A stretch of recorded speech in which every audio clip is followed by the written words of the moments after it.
प्रिय विद्यार्थियों, सस्नेह नमस्कार। हिंदी की 10वीं कक्षा में आपका स्वागत है। आज हम अध्याय 4 की सह प्रसंग व्याख्या करेंगे। प्रस्तुत कविता 10वीं की हिंदी पाठ्य पुस्तक क्षितिज भाग 2 से ली गई है। इस कविता का नाम आत्मकथ्य है। इसके रचयिता श्री जयशंकर प्रसाद जी हैं। हमारा ये चौथा अध्याय है जिसकी हम व्याख्या कर रहे हैं।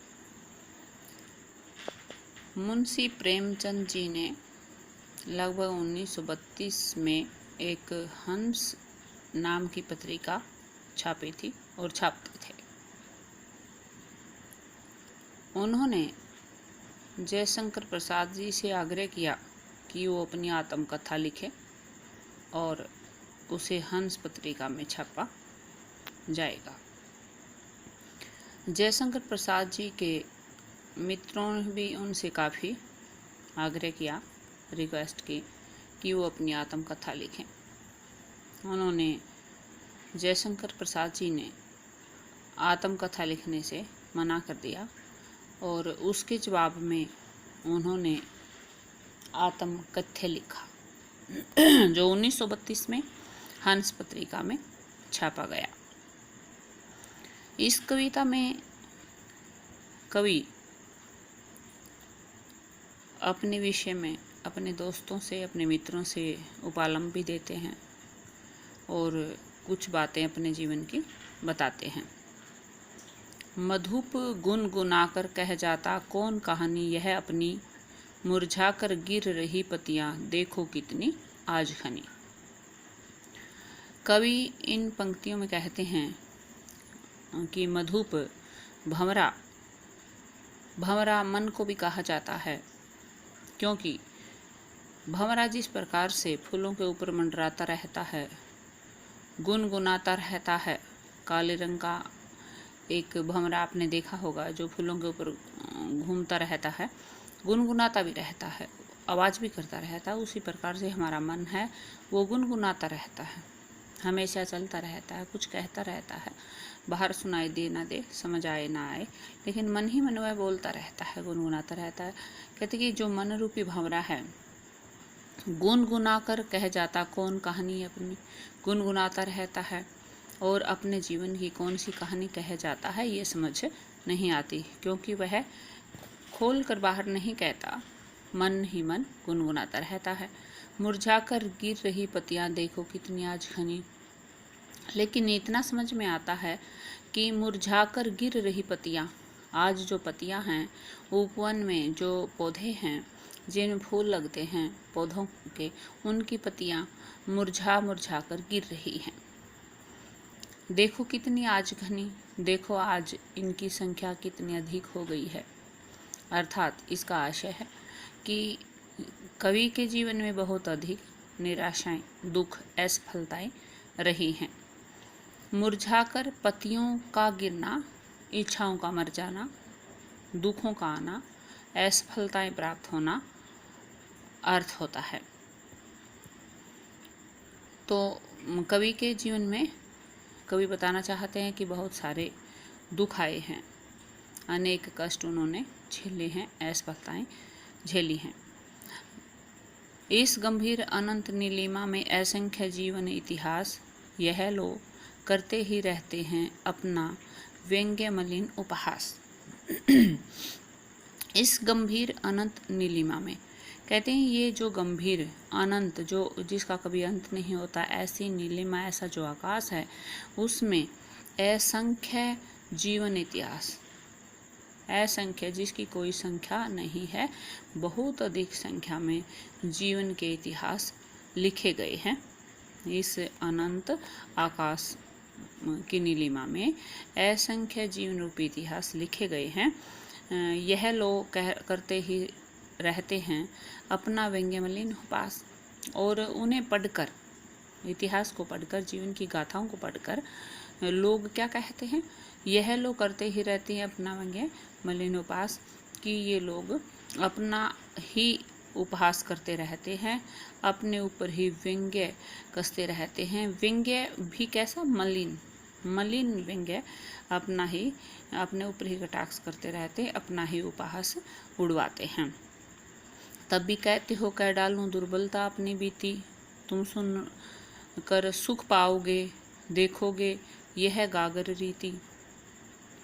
अपने मित्रों से, प्रेमचंद जी से कवि कहते हैं, जयशंकर प्रसाद जी, कि इतना कुछ लोग पढ़कर जो बोलते हैं कि स्वयं हम अपना ही उपहास उड़ा रहे हैं अपने जीवन के बारे में बताकर, क्या उसके बाद भी, तब भी कहते हो, तब भी आप कह रहे हो कह डालूं दुर्बलता अपनी बीती, मैं अपनी दुर्बलता के बारे में, अपनी असफलता के बारे में, अपनी बीती हुई बातों को कह डालूं, लिख डालूं, बता डालूं, तुम सुनकर सुख पाओगे, क्या आप सुनकर सुख को प्राप्त होंगे।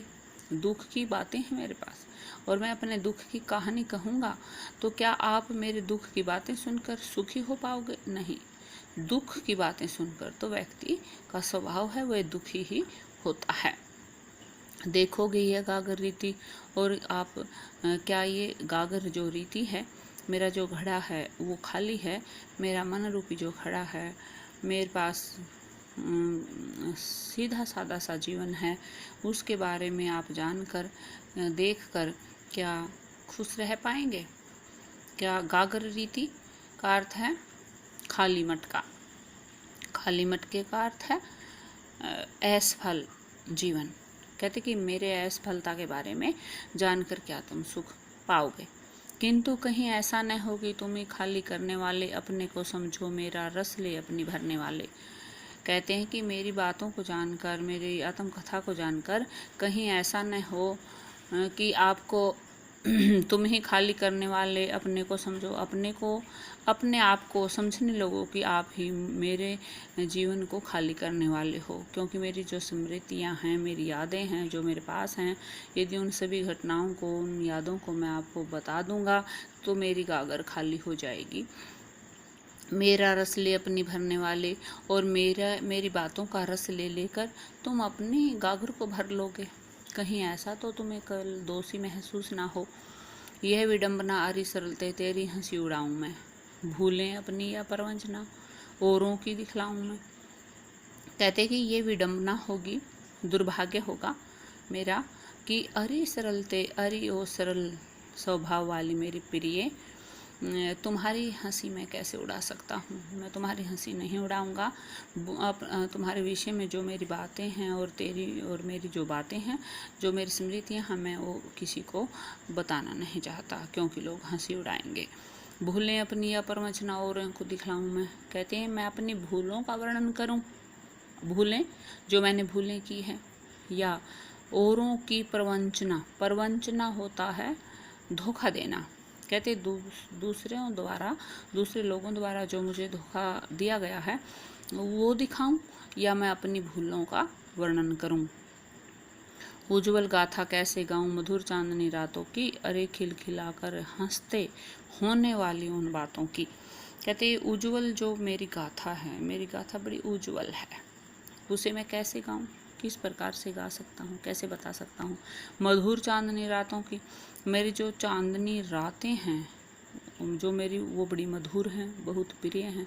चांदनी रातें भी, मैंने सुख के दिन भी बिताए हैं। अरे खिलखिलाकर हंसते होने वाली उन बातों की, उन चांदनी रातों में मैं अपने प्रिय के साथ खिलखिलाकर भी हंसा हूँ। बातें भी मैंने उनसे की हैं, उनसे बातें कर कर के मैं खिलखिलाकर हंसता रहा हूँ। मेरी चांदनी रातें हैं वो बड़ी मधुर रही हैं। मेरी ज़िंदगी में सुख के दिन भी आए हैं, हंसी खुशी के दिन भी आए हैं, और वे जो दिन हैं, वो जो स्मृतियाँ हैं, वो मेरी एक उज्जवल गाथा है। और उस गाथा को मैं कहना नहीं चाहता, क्योंकि मेरी गागर खाली हो जाएगी। मिला कहाँ वह सुख जिसका मैं सौपन देख जाग गया, आलिंगन में आते आते मुस्काकर जो भाग गया। कहते मिला कहाँ वह सुख, जिसका मैं सपन देखकर जाग गया। कहते मैं सपन देख रहा था मेरी प्रेमिका से मिलने का, और उस सपन में मैं जाग जाता हूँ। वह सुख मुझे मिल नहीं पाता है। कहाँ सुख मिला, देख कर जाग गया और मैं जागा तो वह सपन अधूरा था। वह आलिंगन में आते आते मुस्काकर जो भागा, जो सुख मेरे आलिंगन में आने वाला था वह मुस्काकर मुझसे दूर भाग गया। अर्थात उनकी प्रेमिका उन्हें नहीं मिली, उनकी प्रेमिका से उनका मिलन नहीं हो पाया, उसे अपने प्रेम में सफलता नहीं मिली। जिसके अरुण कुपोलों की मतवाली सुंदर छाया में अनुरागिनी उषा लेती थी निज सुहाग मधुमाया में। जिसके अरुण लाल रंग के गाल थे, मतवाली सुंदर छाया में, मतवाली थी, बड़ी मस्त थी, बड़ी सुंदर थी। उसकी छाया में, किसकी, कवि की जो प्रेमिका थी, उसके जो गाल थे वो बड़े लाल थे, मतवाली थी, वो बड़ी सुंदर थी। और उसकी जो छाया है, उसकी छाया में कौन रहना पसंद करता था? उषा। अनुरागिनी उषा लेती थी निज सुहाग मधुमाया में। अनुरागिनी प्रेम भरी उषा, प्रातःकाल उषा लेती थी निज अपनी सुहाग सुगंध मधु माया, मधुर मोहकता में, मधुर जो मोहकता थी उसमें अपना जो सुहाग था, अपनी जो सुगंध थी वो किससे लेती थी? कवि की प्रेमिका से लेती थी, क्योंकि उसके गाल उषा की लाली से भी लाल थे और उस लाली से उषा अपनी लाली लेती थी, स्वयं लाल होती थी। और अनुरागिनी उषा, प्रेम भरी जो उषा थी, प्रातःकाल का जो समय था वो बहुत प्रेम भरा होता है। निज सुहाग मधुमाया में अपनी सुगंध प्राप्त करती थी, किससे? कवि की प्रेमिका से। उसकी स्मृति पाथे बनी थके पथी की पंथा की। कहते हैं कि उसकी जो स्मृति है, मेरी जो प्रेमिका की स्मृति है, जो सुख के मेरे दिन थे वही पाथेय बनी हैं। वे मेरे लिए पाथेय होता है सहारा, वही मेरी सहारा बनी हैं। कब बनती हैं? थके पथिक की पंथा की। थके, जब मैं थक जाता हूँ तब मेरी वे सहारा बनती हैं।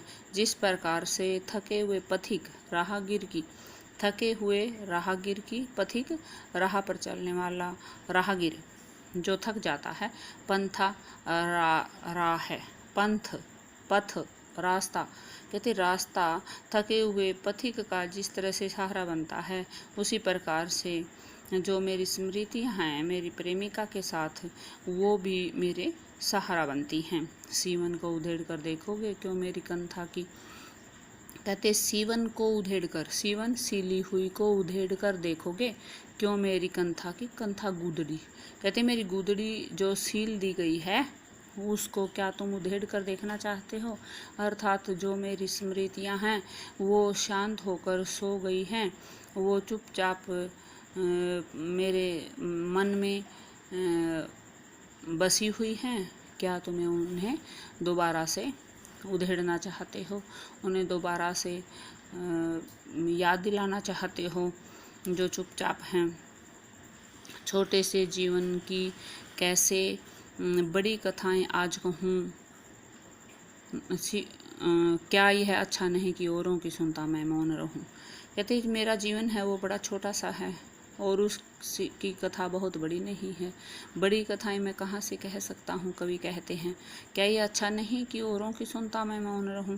कवि कहते हैं कि क्या ये सबसे अच्छा नहीं रहेगा कि मैं अपनी नह कहकर औरों के सुख दुख सुनता रहूं। सुनकर क्या तुम भला करोगे मेरी भोली आत्मकथा। कहते सुनकर क्या तुम भला करोगे मेरी भोली आत्मकथा। अभी समय भी नहीं थकी सोई है मेरी मौन व्यथा। कहते सुनकर क्या तुम भला करोगे, क्या भला होगा आपका मेरी भोली आत्मकथा को सुनकर। मेरी कथा तो बड़ी सीधी सादी है, भोली भाली है, जिसे मैं कहना भी नहीं चाहता। अभी समय भी नहीं है, थकी सोई है मेरी मौन व्यथा। कहते अभी समय भी नहीं आया है क्योंकि मैंने उसमें अपनी जीवन में सफलता प्राप्त अभी नहीं की है। तो मेरी जो व्यथा है, जो मेरा दुख है, वो अभी थक कर चुपचाप सोया हुआ है। उसे आप क्यों जगाना चाहते हैं, क्यों सुनना चाहते हैं? यदि मैं दोबारा से उसे कथा को लिखूँगा और कहूँगा मैं अपने दुख की बातें, तो वो फिर से ताज़ा हो जाएंगी, जिन्हें मैं कहना नहीं चाहता। अर्थात कवि अपने सुख और दुख के बारे में कहना नहीं चाहते। अर्थात जयशंकर प्रसाद कवि जी आत्मकथा नहीं बताना चाहते, क्योंकि लोग उसमें हंसी उड़ाते हैं और आत्मकथा को सुनकर लोग ये भी सोचते हैं कि वे अपने ऊपर ही व्यंग्य कर रहे हैं। और कवि अपनी स्मृतियों को अपने तक ही रखना चाहते हैं, क्योंकि उनकी अपनी जो स्मृतियां हैं वो अपनी व्यक्तिगत हैं। अपने सुख और दुख अपने व्यक्तिगत सुख दुख हैं, जिन्हें वे दूसरों के साथ बांटना नहीं चाहते। काव्य सौंदर्य। कवि अपनी पीड़ा भरी आत्मकथा का परिचय औरों को नहीं देना चाहता। इसमें खड़ी बोली का वर्णन किया गया है। तत्सम शब्दावली का अधिकता से प्रयोग किया गया है। प्रसाद गुण विद्यमान है और कवि की विनम्रता साफ रूप से दिखाई देती है। अभिधा शब्द शक्ति के प्रयोग ने कवि के कथन को सरसता से प्रकट किया है। स्वर मैत्री ने लयात्मकता की सृष्टि की है। आत्मकथा का वर्णन है। एक तरह से आत्मकथा एक अपनी ही विषय में बताई गई है। जो अनुप्रास अलंकार का इसमें प्रयोग हुआ है। मैं मौन क्या तुम भला करोगे, और मानवीकरण अलंकार का भी प्रयोग है। मेरी भोली आत्मकथा थकी सोई है मेरी मौन व्यथा। और अधिकतर अनुप्रास और मानवीकरण अलंकार का इसमें प्रयोग किया गया है। और इस कविता के अंदर आत्मकथात्मक शैली है और इसमें व्यतिरेक अलंकार भी है, पुनरुक्ति प्रकाश अलंकार भी है। इसमें जो प्रसाद गुण है वह विद्यमान है। लाक्षणिकता का निर्वाह है, प्रभामयता, संगीतात्मकता है और भाषा है जो वो बड़ी सरल और सुबोध है।